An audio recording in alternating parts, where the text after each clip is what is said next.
বঙ্গবন্ধুর বাজার কোথায়?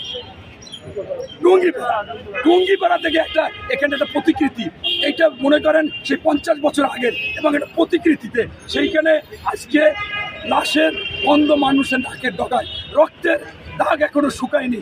হাজার হাজার লোক ছাত্ররা মারা গেছে। আমি আমার বাসায় শুক্রবার পত্রিকা আমি দেখেছি কিভাবে অ্যাম্বুলেন্সগুলো গেছে, শত শত অ্যাম্বুলেন্স নিয়ে কোথায় লাশ ফেলাইছে তাও কিন্তু আমরা জানি না। তার উপরে একটা প্রতিকৃতির উপরে তারা এই যে শোক দিবস পালন করতে আসছে, মোমবাতি প্রজ্বলন করবে, এইটা করবে সেইটা করবে, এইটা কি আদৌ আপনি বলেন এই রক্তের উপর দিয়ে হয়? এটা তোমরা মাজারে যাও, তোমার প্রতিকৃতি, এটা তো তোমাদের ভণ্ডামি ছিল, এটা তো আর কিছু না।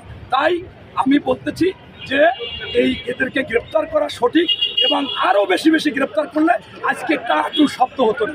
আচ্ছা, আমি আরেকটু অ্যাড করতে চাই, কালকে আপনি যখন 25-এ ছিলেন আমিও ছিলাম, আমাদের রাস্তার বিপরীত পাশেই কাদের সিদ্দিকীর গাড়ি আটক করা হয়।